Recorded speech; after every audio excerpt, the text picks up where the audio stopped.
في فيديو النهاردة هنعمل ملخص لتسمين البط المولر من أول يوم لآخر يوم في فصل الشتاء وفي البرد اللي احنا فيه ده.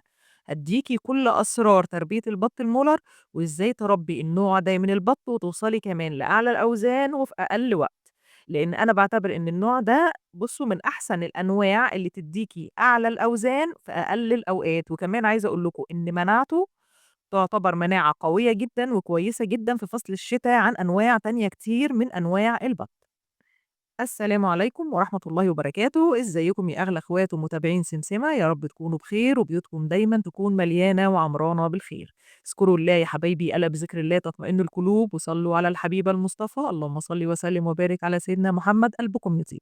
فيديو النهارده يا جماعة مليان معلومات هيفيدكم جدًا، جدًا لو أنتِ مبتدئة في تربية البط، أو لو أنتِ محتارة تربي أي نوع من أنواع البط، فأنا بارشّح بقوة البط اللي قدامكم ده، اللي هو البط المولر أو البط البغال، الاتنين نفس المسمى أو نفس الاسم لنفس النوع من أنواع البط. البط المولر أو البط البغال ده نوع كويس جدًا، بيكبر بسرعة في وقت قليل، بيدّينا وزن عالي، ما فيهوش دهون وما لوش صوت، هاقول لكم على كل تفاصيله، خاصةً إن أنتِ تربيه وتطلعي بأعلى الأوزان في فصل الشتا أو في البرد اللي إحنا موجودين فيه دلوقتي. فالبط المولر من أول يوم تجيبيه عندِك لازم تهتمي كويس أوي بالتدفئة جامدة جدًا، خاصةً في الشتا وفي البرد اللي إحنا فيه ده، لإنه لو عطس أو عينه دمّعت علاجه ممكن يطوّل معانا وهيقرفِك طول الدورة. فأول حاجة بنهتم بيها هي التدفئة، وكمان عايزة أقول لكم على حاجة مهمة جدًا وهي جفاف الفرشة، أنا دايمًا برضه هأكد لكم على موضوع التدفئة في العمر الصغير، وكمان جفاف الفرشة طول الدورة، دي بقى لازم تكون موجودة معانا طول الدورة. لإن دي مهمة جدًا، جدًا، البلل يا جماعة بيعمل نفوق وممكن يعمل لهم إسهالات وبينزّل الوزن وبيجيب لهم أمراض وممكن كمان يعني يموتوا. فعايزة أقول لكم إن ممكن الجو عندهم يكون دافي وكويس، لكن بلل الفرشة بيدّيهم البرد، فاهمين إزاي؟ يعني ممكن البرد ما ييجيلهمش من الأوضة اللي هم موجودين فيها أو العِشّة أو الجو، لكن ممكن ييجي لهم من الأرضية ومن البلل. وفي كمان حاجة مهمة لازم ناخد بالنا منها، البط اللي بتشتريه اوعوا بقى يا جماعة تتغشّوا فيه.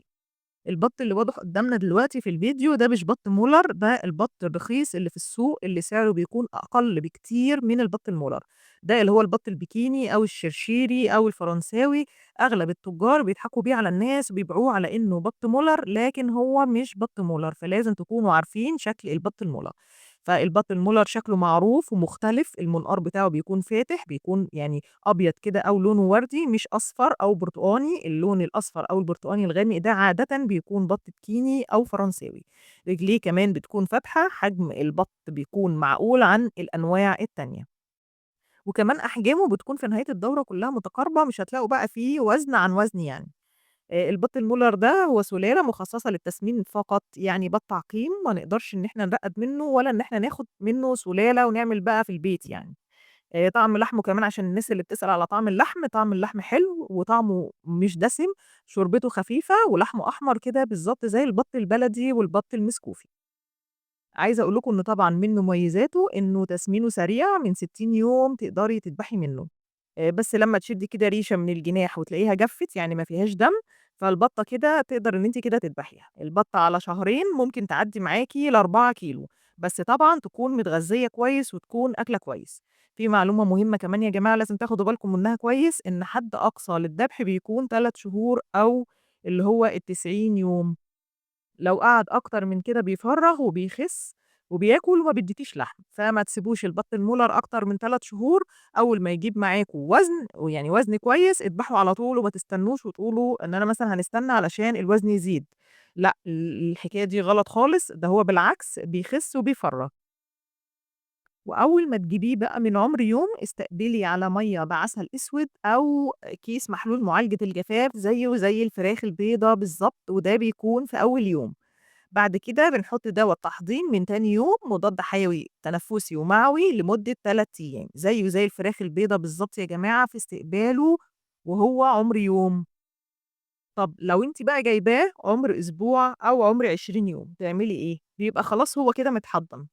نيجي بقى خلاص أنتِ مش هتعملي أي حاجة خالص، هتحطّي بس العلف والمَيّة، بس تعالي بقى على عُمر كده ال14 يوم لمّا ييجي يكمّل البَط بتاعنا أسبوعين، ونبتدي ندّي له بقى منشِّط كبدي ومضاد سموم. سواء بيطري أو سواء بشري. استخدموه مثلًا لمدة 3 أيام كده والّا حاجة، ده بيمنع الأمراض الفيروسية، الكوليرا، الموت المفاجئ، كمان بيحسّن من صحة الطائر وهيفرق أوي معانا في الوزن. طب إحنا في الشتا بقى والبرد اللي إحنا فيه ده بنخاف من إيه؟ أكتر حاجة طبعًا هي البرد والعطس والعين المدمّعة وممكن كمان تعمل تورُّم في الوش يعني. لو بقى البَط عطس منِّك أو بِرِد منِّك، نعمل إيه بقى، انزلي كده على طول بجنزبيل مغلي، معاه كمان ورق جوافة، الاتنين اغليهم يعني مع بعض، وخُدي من المنقوع بتاعهم ده أو المغلي بتاعهم لمّا يبرد 15 سنتي واعصري عليه ليمون وحطّيه لهم في المَيّة يومين، 3، 4 هتلاقيهم اتحسّنوا جدًا. وابتدي كمان اعملي بصل على توم مفروم، بصلاية وافرمي معاها كده كام فص توم وعليهم فلفل حامي، الفلفل الأخضر ده أو ما فيش فلفل حامي حُطّي عليهم مثلًا ربع معلقة شطة وقلّبيها على العلف، ده بيبقى ممتاز، مضاد حيوي طبيعي بيرفع المناعة وكمان بيفتح الشهية بتاعتهم. طب لو هو بقى لسه برضه يعني تعبان والحالة بقى زادت ومش جايب نتيجة، كده يبقى إحنا لازم للأسف بقى هننزل بمضاد حيوي تنفُّسي بيطري، ده لو موجود، لو موجود عندِك أي دوا بشري للبرد برضه حُطّيه، أو عارفين المضاد الحيوي اللي هو الفلوموكس بتاعنا البشري اللي هو 500 على لتر المَيّة كبسولة، ده بيقضي على البرد وتدميع العين وزي الفل برضه يشتغل معاهم عادي جدًا، بس ابدئي الأول بالبيطري لو موجود المضاد الحيوي التنفسي البيطري، لو ما فيش يبقى اشتغلي بأي دوا بشري عندِك أو أي دوا للبرد بتاع الأطفال. طيب البط المولر بقى بياكل إيه وبياكل كمية قد إيه؟ عشان برضه إحنا نبقى عارفين من أول ما إحنا نشتريه. في البداية ومع أول يوم بنحط علف بادي تركيز 23% لمدة 21 يوم على الأقل أو شهر كمان يا جماعة علشان يتأسس صح من البروتين العالي والعلف يكون علف صافي يعني ما نحطش قبل الشهر أي تخليطة. بعد الشهر لمّا بياكل العلف البادي لتركيز 23% بنقلل بقى البروتين وبنحط العلف النامي التركيز ال21%. والله يا جماعة قدرتوا تأكلوا علف صافي طول الدورة يبقى تمام، ما قدرتوش عشان التكلفة يبقى هنعمل خلطات التسمين وزيادة الوزن من بعد الشهر أو كمان الشهر ونُص، عشان طبعًا برضه يعني نحاول إن إحنا نوفّر شوية في تكلفة العلف. بس يعني عايزة بس أقول لكم على حاجة تاخدوا بالكم منها، لو مشيتِ على الخلطات هتذبحي على 75 يوم بدل ال65 أو 60 يوم، يعني بيتأخّر شوية في الوزن لمّا بنخلّط له عن لمّا بياكل علف صافي، عشان هو بيكبر أسرع مع العلف، لإن طبعًا ده بَط تسمين فبيحتاج علف، فيعني لو عايزين تنجزوا وتجيبوا وزن وتخلّصوا الدورة بسرعة يبقى امشوا بعلف صافي، لو مش فارقة يعني معاكم وعندكم وقت يبقى اعملوا خلطات التسمين علشان توفّروا شوية في تكلفة العلف.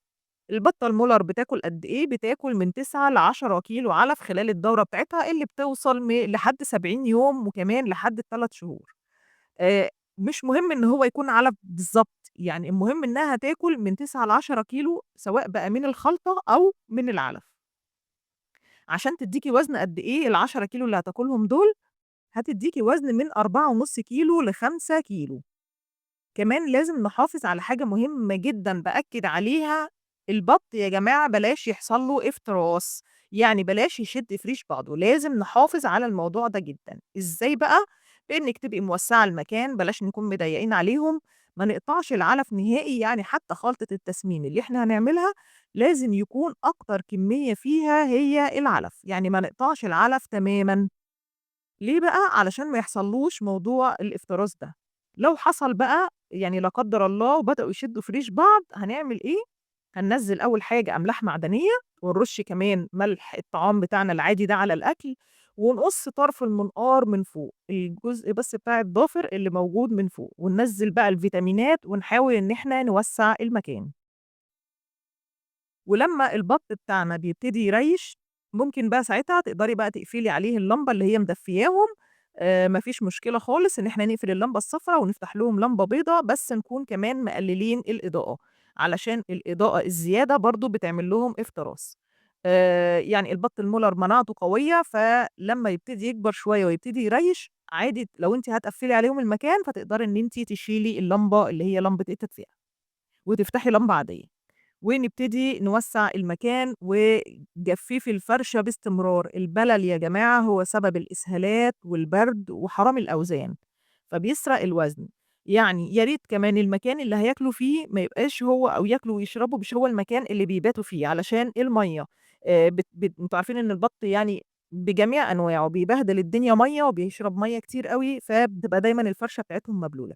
فنحاول على قد ما نقدر إن إحنا نجفِّف الفرشة بتاعتهم وما يباتوش في مكان ويناموا في مكان يكون مبلول علشان ما نعملش إسهال وبرد، وممكن تطلعي فجأة تلاقي عامل نافق والبَط يعني بتاعِك ميت.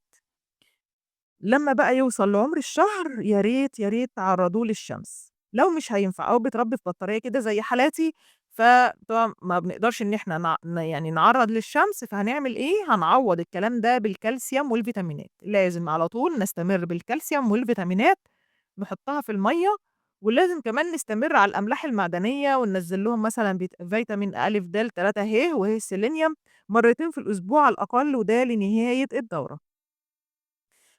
عايزة بقى أقول لكم البط المولر من أسهل أنواع البط اللي ممكن تربيه، ومن أحسن الأنواع اللي مش هتتعبِك خالص، يعني لو أنتِ مبتدئة جرّبيه هتحبي التربية، هتلاقي إن الموضوع سهل، بس أهم حاجة إنِّك تأكّليه صح واعملي كل اللي قُلت لِك عليه.